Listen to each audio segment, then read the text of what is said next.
Welcome to Pallavi TV. రాష్ట్రంలో gig వర్కర్లు ముఖ్యంగా డెలివరీ బాయ్స్ కావచ్చు, అట్లాగే వివిధ ట్రాన్స్‌పోర్ట్‌లో ఆటోలు తోలేవాళ్ళు కావచ్చు, వివిధ బైకులు తోలేవాళ్ళు కావచ్చు. ఈ గిగ్ వర్కర్లు ఎవరైతే ఉన్నారో వాళ్ళకు సంబంధించి అనేక ఇష్యూస్ ఉన్నాయి. తాజాగా మొన్న డిసెంబర్ 31 రోజు ఆందోళన కూడా చేశారు. అయితే గిగ్ వర్కర్లకు ఎట్లాంటి సమస్యలు ఎదుర్కొంటా ఉన్నారు?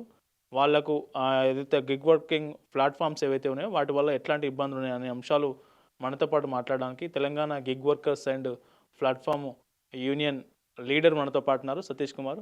నమస్తే సతీష్. నమస్తే అండి. నా పేరు సతీష్ కుమార్ అండి. నేను Telangana gig and platform workers union లీడర్ని. ట్రాన్స్పోర్ట్ వింగ్ నేను చూసుకుంటాను సార్.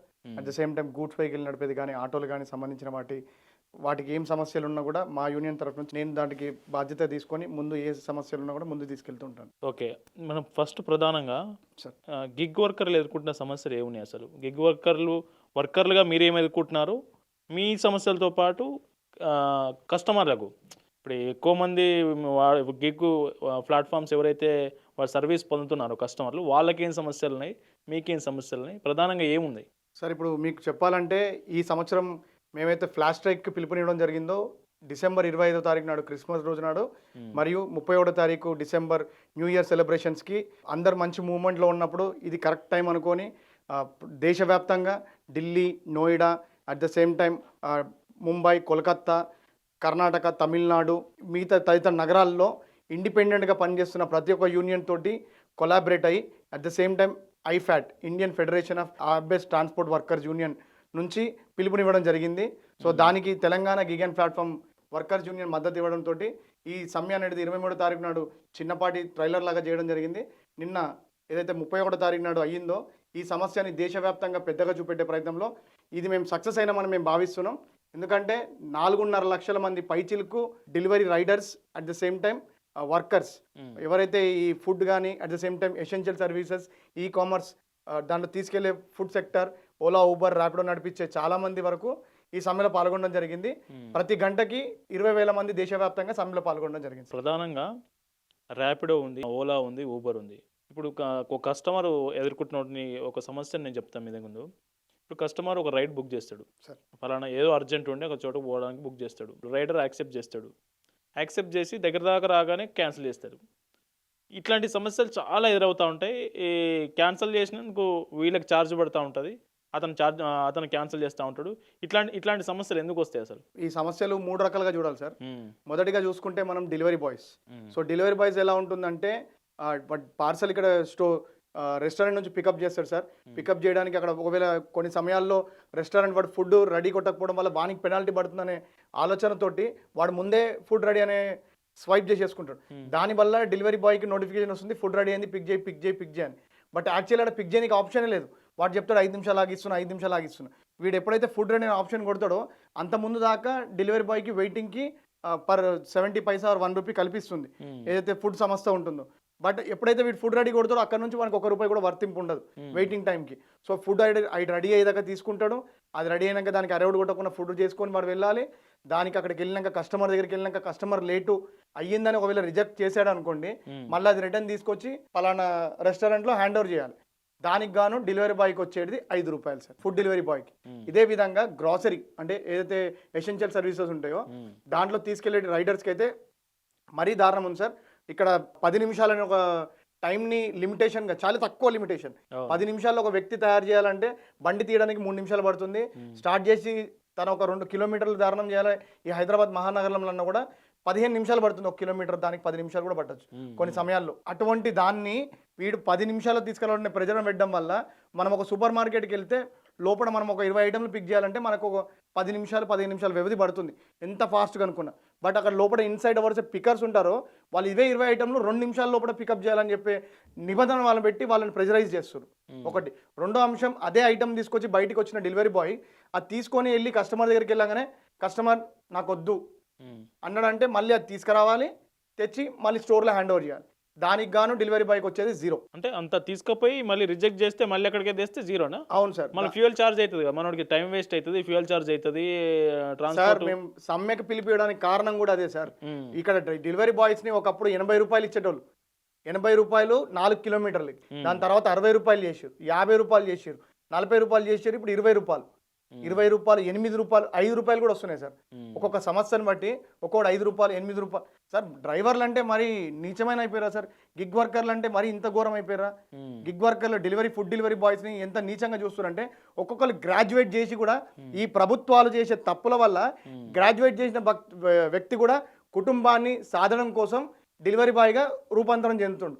అటువంటి వ్యక్తికి ఒక గుర్తింపు ఇవ్వకపోగా వాళ్ళ నీచమైన ధోరణిలో చూడడం జరుగుతుంది. ఈ ప్లాట్ఫామ్స్ను కంట్రోల్ చేసే శక్తి అటు గవర్నమెంట్ ఆఫ్ ఇండియా కావచ్చు, ఇటు తెలంగాణ ప్రభుత్వం కావచ్చు ఏం చేయట్లేదా? మీరు మీ ప్రపోజల్స్ రిప్రజెంటేషన్స్ వాళ్ళ దగ్గర తీసుకుపోయినప్పుడు వాళ్ళు ఏం చెప్తున్నారు? తప్పకుండా మేము 2014లో gig and platform workers union staff ఎప్పుడైతే అసోసియేషన్ ఉన్నప్పటి నుంచి అట్ ద సేమ్ టైం మేము యూనియన్ ఏర్పడేదాకా కూడా చాలా షేక్ సలావుద్దీన్ గారు మా ఫౌండర్ అండ్ ప్రెసిడెంట్ గారు చాలా ఎత్తున దేశవ్యాప్తంగా అందరితోటి కొట్లాడుకుంటూ వస్తున్నాడు సార్.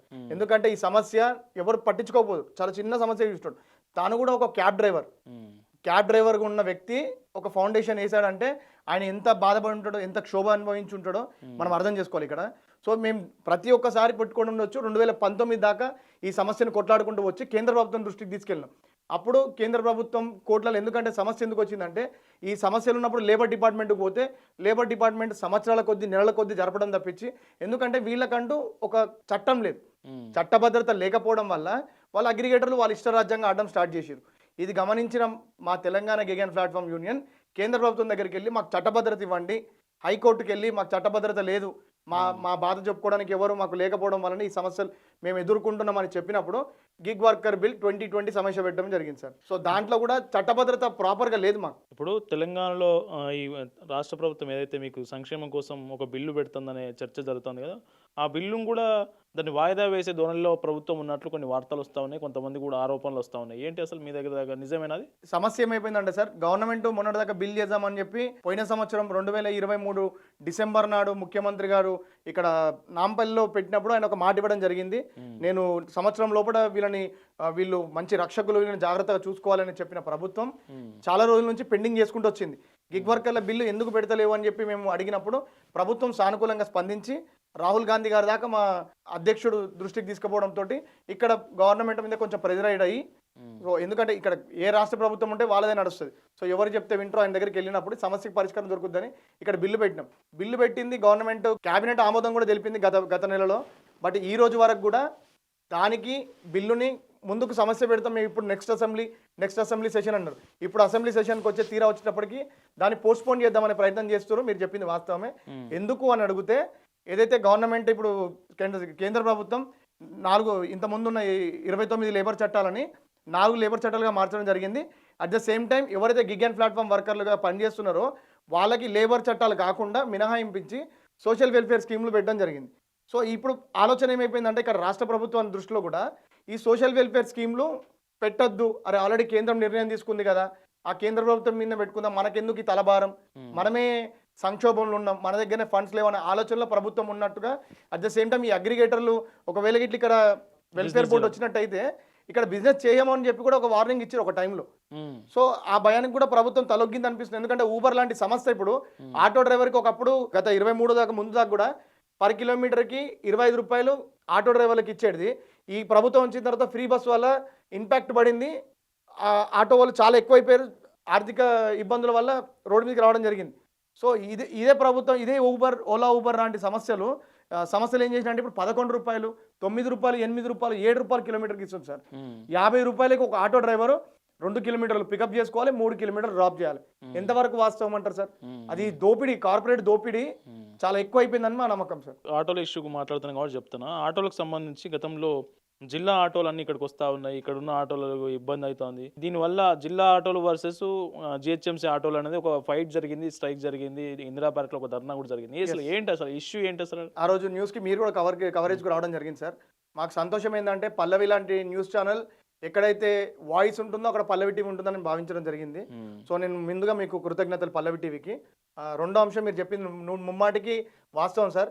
ఇక్కడ ప్రభుత్వాలు కానీ లేకపోతే అది ప్రభుత్వం, కేంద్ర ప్రభుత్వం, రాష్ట్ర ప్రభుత్వం తప్పు తెలియదు, కానీ ప్రభుత్వాలు చేసే తప్పిదాల వల్ల మేము డ్రైవర్లని విభజించడం జరుగుతుంది. ఇక్కడ 3 భాగాలు అయిపోయింది. మీరు చెప్తున్నారు ఇప్పటిదాకా సిటీ వర్సెస్ డిస్టిక్ అని చెప్తారు, కాదు సార్, 3 డివైడ్లు అయినాయి.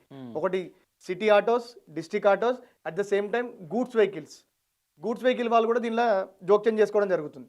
వాళ్ళకి సమస్య ఏమొచ్చిందంటే ప్రధానంగా వాళ్ళకి గూడ్స్ వెహికల్ వాళ్ళు అంటారు మా కిరాయిలన్నీ ప్యాసింజర్ ఆటోలు వేసుకోవచ్చురని. ప్యాసింజర్ ఆటోలు అంటారు గవర్నమెంట్ ఫ్రీ బస్ పెట్టడం వల్ల బతుకు తెరువు లేక మేము హైదరాబాద్కి వచ్చినామని. అదే సిటీ ఆటో వాళ్ళు అంటారు మరి వీళ్ళందరూ వస్తే మేము ఎక్కడ పోయి బతకాలని.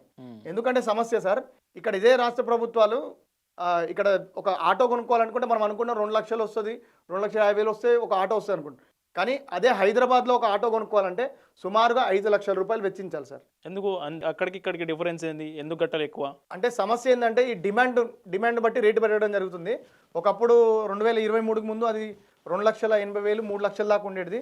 ఈ ప్రభుత్వం వచ్చినాక ఇంకా అసలు ఫ్రీ బస్ పెట్టడం వల్ల రేటు తగ్గాలి కానీ మరి ఎందుకు పెరిగిందో తెలియదు. ఇక్కడ డీలర్లు ఏమన్నా మరి కుమ్మక్క ఏమన్నా గేమ్ ఆడుతారో మాకు వాస్తవానికి తెలియదు. కానీ ఆటో రేటు మాత్రం 2,60,000 రూపాయలు సార్ ప్రజెంట్ జిఎస్టీ తగ్గినప్పటి నుంచి. సో ఈ ప్రభుత్వాలు వచ్చిన తర్వాత బస్సులు ఇక్కడ జనాభా పెరగడం వల్ల హైదరాబాద్ని విస్తీర్ణం చేయకపోవడం వల్ల సిటీలకు ఆనుకున్న ఆటో డ్రైవర్లు అందరూ వచ్చి బతుకు తెరువు కోసం ఫ్రీ బస్ ఇంపాక్ట్ వల్ల హైదరాబాద్ వచ్చి నడిపిస్తారు. దాన్ని బేస్ చేసుకుని ఇక్కడ హైదరాబాద్లో ఉన్న కొంతమంది మేము హైదరాబాద్లో ఇక్కడనే పుట్టి ఇక్కడనే పెరిగినాం మాకు బతుకు తెరువు వద్దా అని చెప్పి ఇది ఒక పేచులాటలాగా తయారైపోయింది. సో దీని గురించే ఈ సమస్య చాలా పెద్దగా అయిపోతుంది. ప్రభుత్వం దీనిలో విచిత్రం ఏంటంటే ప్రభుత్వం చేసిన తప్పుని ప్రభుత్వం దీనిలో జోక్యం చేసుకోకుండా దీన్ని చోద్యం చూసుకుంటూ కూర్చుంటుంది. ఇప్పుడు మనకి ప్యాసింజర్ ఆటోకి సంబంధించి ఇష్యూ నడుస్తుంది. ఇప్పుడు ఏదైతే గూడ్స్ వెహికల్స్ ఉన్నాయో గూడ్స్ వెహికల్స్ సంబంధించి కూడా ఒక సంస్థ అగ్రిగేటర్ సంస్థ మీద మొన్న ఆందోళన చేశారు. పోర్టర్ ఏంటి అసలు అది? పోర్టర్ అనే ఒక సమస్య. ఇప్పుడు గూడ్స్ వెహికల్స్ ఏంటంటే సార్ మనం యాక్చువల్లీ వాహనాలు ఏదైతే సామాన్లు ఉంటే సామాగ్రి తీసుకోవడానికి దాన్ని యూటిలైజ్ చేస్తుంటాం. సో దాంట్లో ప్రధానంగా 3 సమస్యలు రావడం జరిగింది.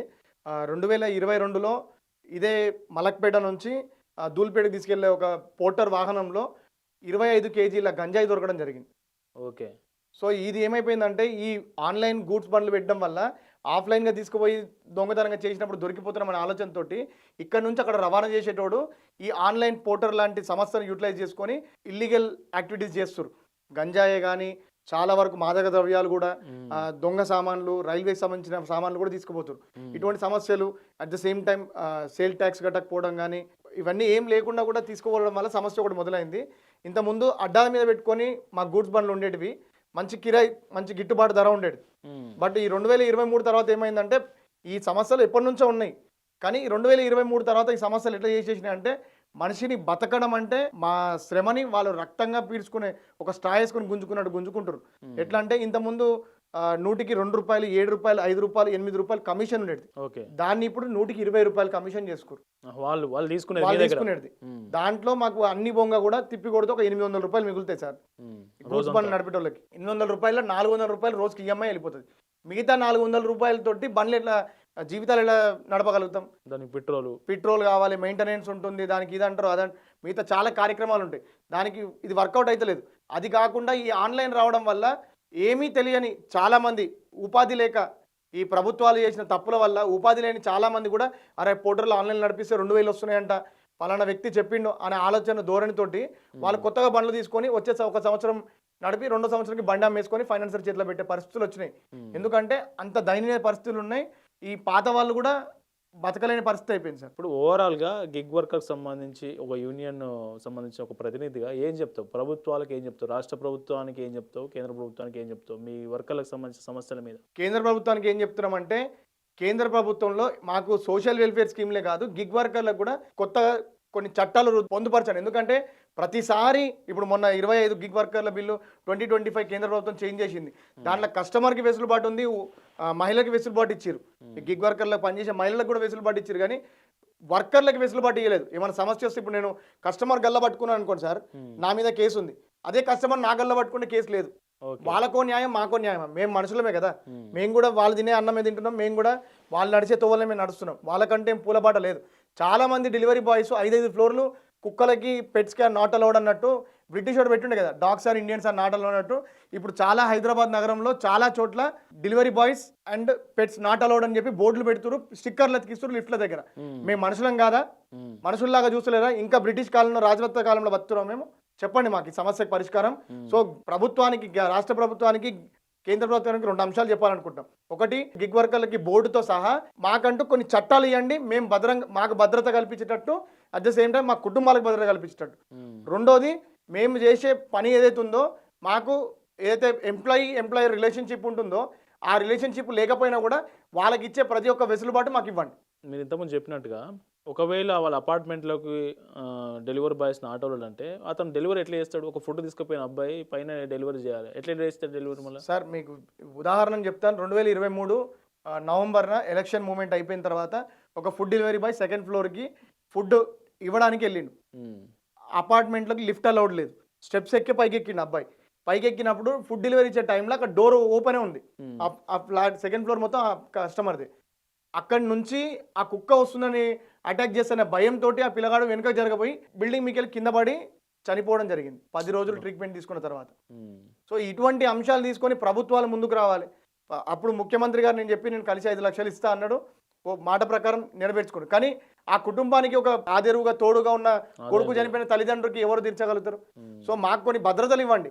కస్టమర్ ఏమైనా కుక్కలు లాంటి పెట్స్ లాంటివి ఉన్నప్పుడు మాకు ముందే ఇంటిమేషన్ ఇచ్చినట్టు ఏమైనా చట్టాన్ని చేయండి. ప్రతి దాంట్లో కస్టమర్కే వెసులుబాటు కాకుండా గిగ్ వర్కర్లకు కూడా వెసులుబాటు ఇవ్వండి. యాక్సిడెంట్లు అయి చాలా మంది సోదరులు చనిపోతారు సార్. మీరు ఇందాక అన్నట్టు డెలివరీ బాయ్స్ 10 నిమిషాలు వెళ్ళడం వల్ల గత నవంబర్ నుంచి డిసెంబర్ వరకు 2 నెలల్లో హైదరాబాద్లో 28 యాక్సిడెంట్లు అవ్వడం జరిగింది సార్. 28 యాక్సిడెంట్లు, దాంట్లో 14 మంది డెలివరీ బాయ్స్కి సివియర్గా ఇంజురీస్ అని. ఇప్పుడు 10 నిమిషాల్లో డెలివరీ చేయకపోతే అతనికి కమిషన్ రాదా?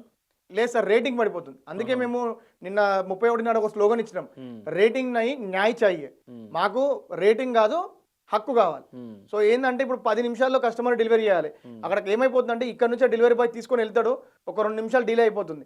ఆ 2 నిమిషాలు డిలే అయినందుకు కస్టమర్కి 50 రూపాయలు నెక్స్ట్ ఆర్డర్లో కూపన్ ఇస్తాడు. మరి కస్టమర్కి అంతా జల్దీ తీసుకుపోయిన డెలివరీ బాయ్కి ఏమి ఇయ్యారు సార్? కస్టమర్కి 2 నిమిషాలు లేట్ అయిందని చెప్పి ఆయనకి ఇస్తారు, డెలివరీ బాయ్కి మాత్రం ఏమి ఇయ్యారు. పైగా డెలివరీ బాయ్ రేటింగ్ని పక్కకి వేస్తారు. ఇప్పుడు 10 మంది ఉన్నారనుకోండి సార్, ఈ డెలివరీ బాయ్ 10వ అయిపోతాడు. ఈ 9 మంది పోయి వచ్చినాక కూడా మళ్ళీ 9 మంది వచ్చినా 10వ బాయ్ అక్కడ నిలబడతాడు, వీళ్ళు 9 మంది మళ్ళీ 2 రౌండ్ వేస్తారు. సో మానసికంగా దెబ్బతీస్తారు డెలివరీ బాయ్ని. అరే బాబు నువ్వు రేటింగ్ పెట్టుకోవాలి, నువ్వు కాపాడుకోవాలి. కస్టమర్ దగ్గర అడ్డమైన బూతులు తిట్టినా కూడా వాళ్ళ దగ్గర పడి తలకాయ దింపుకొని కిందికి రావాల్సిన పరిస్థితి గిగ్ వర్కర్లకు వచ్చింది సార్. మరి దీనికి సమస్యకు పరిష్కారం ఎక్కడుంది? చట్టభద్రత ఇవ్వాలి. మాకు రాజ్యాంగంలో ఎటువంటి లేవు, ఎందుకంటే ఇవన్నీ రాజ్యాంగంలో అంబేద్కర్ గారు రాసినప్పుడు ఇటువంటి మాకు వెసులుబాటు ఇవ్వలే. కాకపోతే లేబర్ కన్స్ట్రక్షన్ ఏవైతే ఫీల్డ్ వాళ్ళకి వెల్ఫేర్ బోర్డు ఎట్లాగా పెట్టారు, సంక్షేమ బోర్డు, అలా మాకు బోర్డు పెడతామని గవర్నమెంట్ ఇస్తుంది. కానీ అదేదో ముంగడ చాక్లెట్ పెట్టి ఇప్పుడు ఇస్తా అప్పుడు ఇస్తా అని పిల్లల్ని ఆడిచ్చినట్టు మమ్మల్ని ఆడిస్తారు. అది దానికన్నా ముందు పెట్టిరు అనుకోండి సార్, చాలా 4.5 లక్షల మంది పైచిలకు హైదరాబాద్ మహానగరంలో గిగ్ వర్కర్లు పనిచేస్తారు. Food delivery, e commerce, home services, AC technicians, plumber technicians, even printing ప్రెస్లలో పనిచేసేటోళ్ళే. కానీ అంటే డిజిటలైజేషన్ అయిపోయింది. ఇవాళ రేపు ప్రెస్ కూడా చాలా మంది డిజిటల్ ప్రెస్ అయిపోయింది. సో వీళ్ళందరినీ కూడా మీ డిజిటల్ ప్రెస్ కానీ సాఫ్ట్వేర్ ఎంప్లాయ్ చేసేటోళ్ళు వీళ్ళందరినీ కూడా ప్లాట్ఫామ్ వర్కర్స్ అంటారు. గిగ్ వర్కర్లు అంటే మేము, ప్లాట్ఫామ్ వర్కర్స్ అంటే ఫ్రీలాన్సర్గా పనిచేసే వాళ్ళందరినీ ప్లాట్ఫామ్ వర్కర్స్ అంటారు. సో దీని కిందకి ఈ సంఖ్య 10 లక్షలు రాబోతుందని చెప్పి కేంద్ర ప్రభుత్వమే చెప్పింది. 1.7 మిలియన్కి రాబోతుంది అని చెప్పి చెప్తుంది. ఓవరాల్గా మీ వర్కర్లకు సంబంధించి ఒక బోర్డు, సంక్షేమ బోర్డు కావాలి, మీ రక్షణకు సంబంధించి చట్టాలు కావాలి. ఎస్, చట్టం ఒకటే ఉంటే సరిపోదు సార్. ఆ చట్టానికి గవర్నమెంట్ కూడా ఈ గవర్నమెంట్ అయినా మరి తర్వాత ఏ ప్రభుత్వాలు వచ్చినా కూడా భద్రతని ఇవ్వాలి, మేము ఉన్నామన్న ఒక భరోసాని ఇవ్వాలి. చాలా మంది మీరు నమ్ముతున్నారు సార్, డెలివరీ బాయ్స్వి నువ్వు ఇక్కడ పోయి కస్టమర్ ఇప్పుడు లైక్ రైడర్ ఆటో 3-3 ఎగ్జాంపుల్గా చెప్తాం సార్. ఆటో డ్రైవర్ ఉన్నాడు అనుకోండి, ఇక్కడ నుంచి ఒక 10 రైడ్లు వేసుకొని ఒక 5 కిలోమీటర్లు ఉంటుంది సార్. కస్టమర్కి ఏమో మ్యాపింగ్ చేస్తాడు, రేడియేషన్ చూపిస్తుంది. కస్టమర్కి రేడియేషన్ ఎట్లా అంటే ఆకాశంలోకి వెళ్ళి మ్యాప్లో చూపిస్తుంది. నీ డెలివరీ బాయ్ 6 నిమిషాలు నీ దగ్గరకు వస్తాడు. యాక్చువల్లీ చూసుకుంటే వాడు మ్యాప్ ఆన్ చేయగానే మనకు చూపెట్టేది 3 కిలోమీటర్లు పికప్. 5 నిమిషాల్లో 3 కిలోమీటర్లు పోవడం ఈ మహానగరంలో సాధ్యమా సార్? అస్సలు పాసిబుల్. సో ఇది చూపెడతారు. ఆ నుంచి కస్టమర్ దగ్గరికి 1.5 కిలోమీటర్ పోయినప్పుడు ఆర్డర్ క్యాన్సల్. ఓకేనా, ఆర్డర్ క్యాన్సల్ అని వస్తుంది, డెలివరీ బాయ్కి రూపాయి ఇయ్యరు. ఆ 1.5 కిలోమీటర్ డబ్బులు ఎవరు కట్టియరు. ఆ 1.5 కిలోమీటర్ ఫ్యూయల్ ఖర్చు మనకే నష్టం. At the same time customer cancel చేశాడు. అదే అట్లా 10 మంది కస్టమర్లు వాళ్ళ కారణంతో క్యాన్సిల్ చేసినా కూడా ఇక్కడ ఇంపాక్ట్ అదే ఆటో డ్రైవర్కే. ఆయన ఐడి సస్పెండ్ చేస్తారు ఒకసారికి, రెండోసారికి సస్పెండ్, సెకండ్ వార్నింగ్, మూడోసారికి 99 సంవత్సరాల 11 నెలల 29 రోజులు సస్పెండ్ చేస్తారు. అంటే ఒక జీవితాంతం. 99 సంవత్సరాలు. ఎస్.